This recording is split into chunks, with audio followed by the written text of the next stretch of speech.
Seenaa dinquu kan arjaa goota Oromoon qabdu keessaa tokko ta'ee kutaa tokkoffaaf lammaffaa dhaggeeffadheetii namoota bebbeekamoo artistoota hooggantoota jaarmiyaa dhaabaa muraasaatu dhiyaate waan isaa dubbataa ture.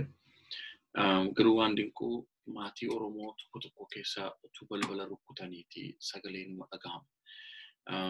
Kanarraa ka'eetan wantan lamaan tokko irratti waa jechuu barbaade adeemsa dinquun keessa dabarse keessatti sakaalawwan yookiin gufuun akka Oromoo ta'eef qofarra ga'aa ture har'a waa lamaan guddatee yommuu mul'atu jechuun gama dinagdee yookiin daldalaan gama barnootaatiin immoo Rift Vaaliin Oromiyaa guutuutti biyyattii keessatti akka waliigalaatti irra darbees immoo biyyoota ollaaf kan biraa keessatti hojjechuuf yaaduu isaanii yommuu argu.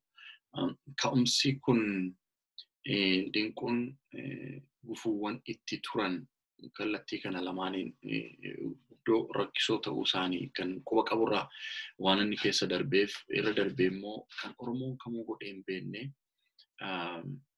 dhimma Oromoon akka baratee nama ta'u yookiin akka saba isaa gargaaru taasisee irratti wantan ofii korraarraa gargaarameef waan beekurraa jedhuufidha. Wanta gama daldalaatti dhufne dinquun irraa abbaa qabeenyaa ta'ee biizinasa garaagaraa yommuu inni godhatee argu nan yaadadha. Magaalaa Adaamaatti qaama godina addaa ta'ee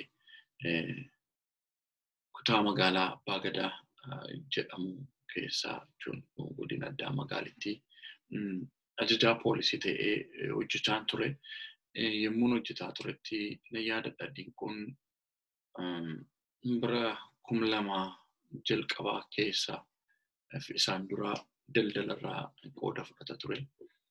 Daldala xixiqqaa kana daldala Adaamaa keessatti wanti baay'een bu'aa qabu yoo jiraate mi'oota biyya ollaatii dhufan galchuudha gara magaalaa Finfinneetti. Inni kun immoo Adaamaa keessa qaxxaamuree darba. Daldaltoonni TPLF'n deeggaraman warri gurguddoonii fi warroonni habashoonni walitti dhufaniitu qaamolee nageenyaa isaaniin tiksan godhataniitu bifa kontiroobaandiitiin qabeenya kana Matahaaraarraa jalqabee doonii boofaa keessa ba'eetu Finfinnee gala.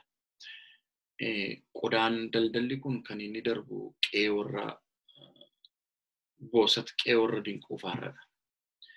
Garuu dinquunfaa immoo daldalanii kan isaaniin saamama irraa raafuu jechuudha.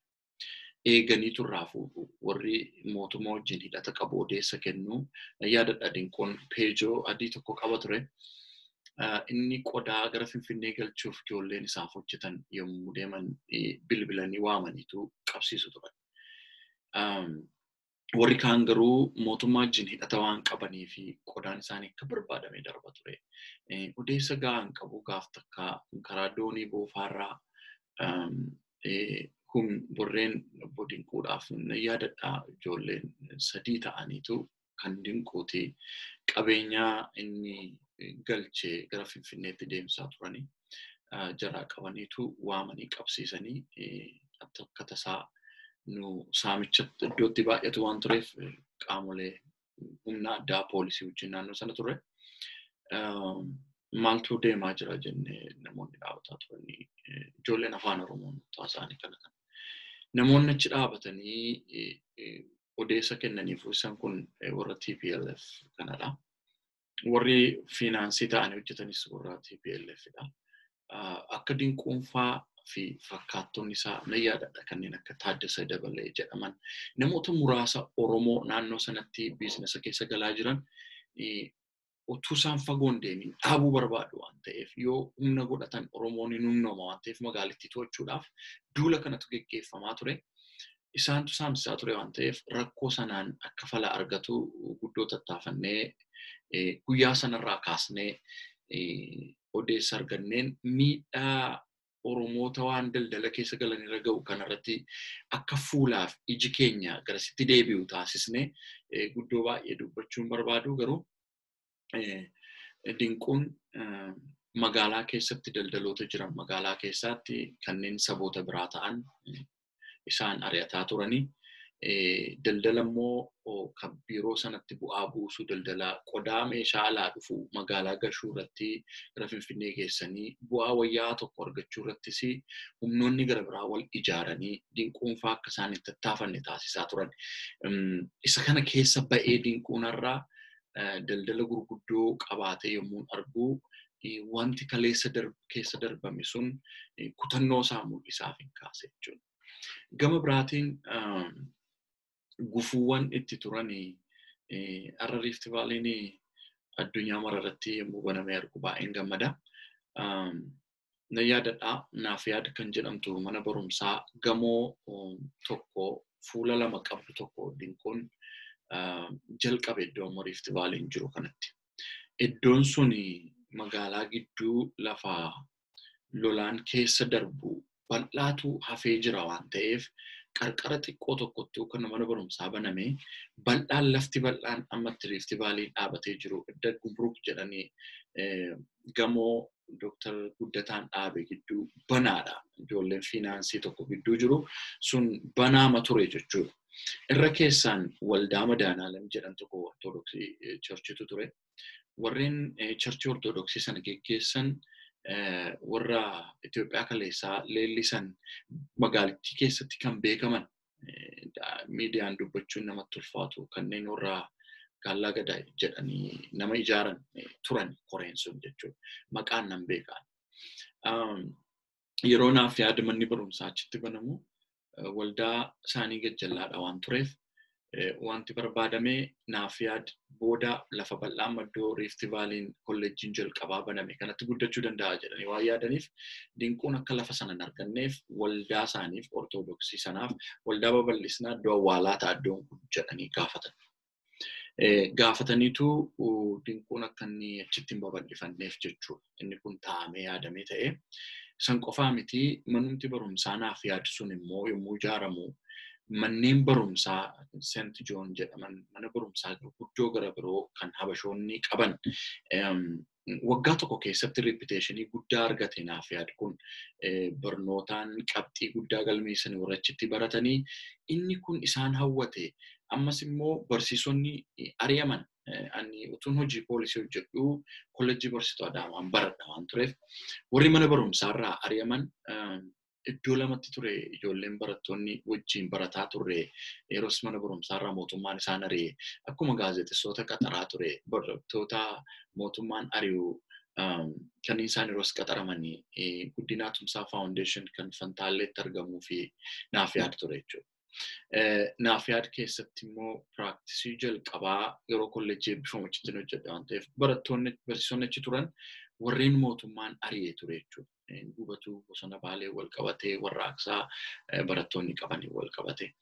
Inni kun rakkoo booda maal ta'a kan jedhu waan itti mul'iseef lafti sun akka isaaniif hin kennamne ijaaraman jechuudha.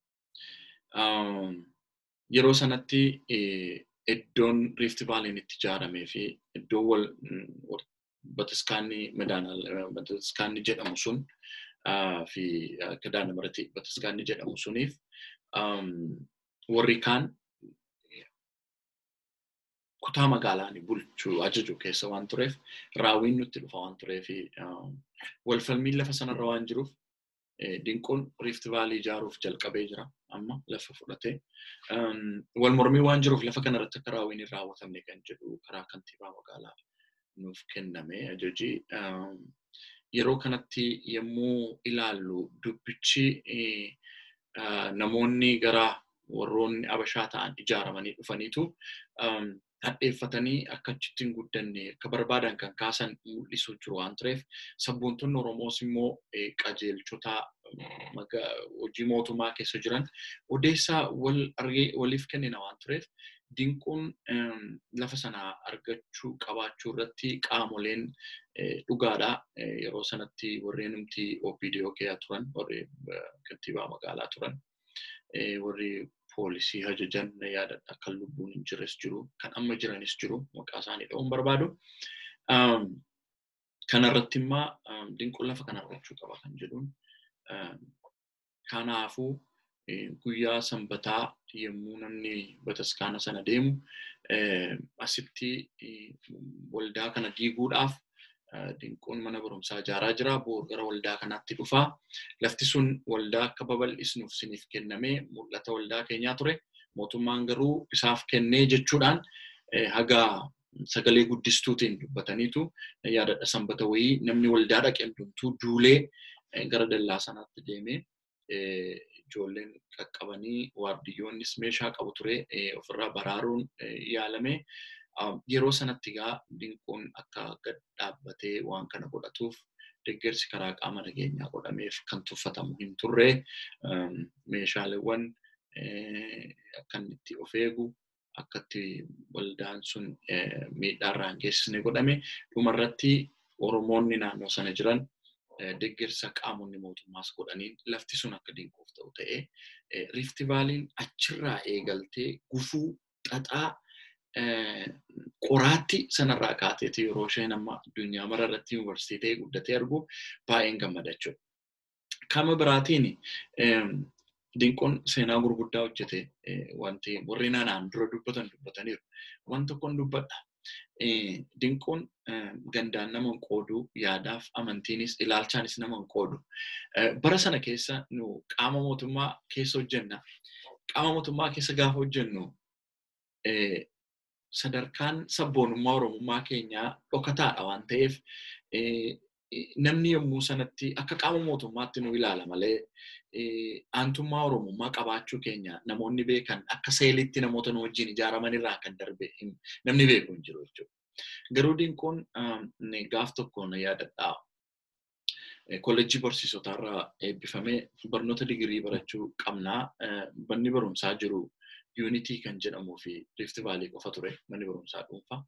Isa kana barachuudhaaf yeroo Unity gaafannu gatiinis qaalii ture. Barachuufis haalli rakkisaadha. Mana barumsaa Rift Valleytti deemnee waayillan koo namoota 3 taanee barnoota digirii jalqabee ture. Barnoota digirii galgala barachuudhaaf galmoofne maallaqa guddaadha. Yommuu kanatti obbo Rattaa jedhamu diinii kolleejjichaa turan yeroos abbaa seeraa godina Shawaa Bahaa waan turaniif hojii keenya wajjin wal beekna ture.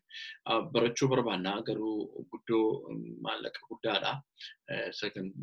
Sagantaa digirii kanaaf fixuudhaafi obbo Dinquu akka nu gargaaran argachuu dandeenya akka jedhuun gaafannaan bilbilaan gaafatanii xalaa barreessanii haa fidanii jedheera jedhennaan namoota 6 na yaadadha kanneen akka taanaa komishiinarii poolisii Oromiyaa akka ture Dirree Birkisaa, Koomaandar Tolasaa Deetti nama gara nama 6 taanee qondaaltonni Oroos barachuuf fedhii qabaataa turan barnoota dippiloomaa isaanii fixan. Kanneen kaan sadarkaa dhuunfaatti ka gaafatanis jiru kanan beekuun dubbadha. Maqaa barreesseetan obbo Rattaatti kennee qoddiinii kolleejjichaa. Obbo Dinquu bilbilaan haasofsiise. Obbo Dinquu akkas gooneenaan yeroo sanatti namni warreen qaama mootummaa hojjetuun akka mootummaatti ilaalee nagaayyuun gaafannetti Dinquun ijoollee Oromoo isin qofaa miti. Ijoollee Oromoo booda saba isaanii gargaaran yoo jiraatan illee naafimi. Isin immoo barnoota keessan baradhaa. Manni barumsaa kun kan Oromootiin jedhe. Kanan dubbachaa jiru kun waggaa 16-17 dura jechuudha. Yeroo sanatti yeroo hamtuu sanatti jechuudha. Kanaaf iskoolaarii nuu kenneetu barataa turre. Waggaa 3ffaa baradhuutiin gara Jimmaatti jijjiirame. Erga iddoo biraatti jijjiiramne illee barnoota keenya barnoota fagoon akka xumuru nu taasise jechuudha. Anaaf waan guddaadha yeroo hamaa sana keessatti waan akkasii raawwachuun. Kanaaf Dinquun warra akkasumatti ilaalee utuu hin taane egeree Oromoo ilaaleetu mootummaama wajjin taatuyyuu warra mootummaama keessa taatee ijoolleen Oromoo barattee akkuma kaleessa akkuma jeneraal Taaddasaa Birruufaa mootummaatti galagalii taasisuu qabu kan jedhu yaada sana qabaatee wanti inni godhaa ture yeroo itti namoonni isatti siqan OPDO keessaa sabboonummaa horatanii amma tokko jijjiirama fiduuf xaaraa turan argu waan inni kaleessa godhetu yaadadha jechuudha. Kanaaf Dinquun ce'umsa gufuu akkasii keessa darbee namoota baay'ee gargaareera, balbala baay'ee tuqeera. Kanaaf namoonni akkas yaadaaf amantiin ilaalchaan osoo nama hin qoodiin egeree Oromoo irratti hundaa'anii nama gargaaran baay'ee qubaan lakkaa'amu waan ta'eef ana biraaf maatii koo biraa ulfina guddaa qabda jedha Dinquutiin.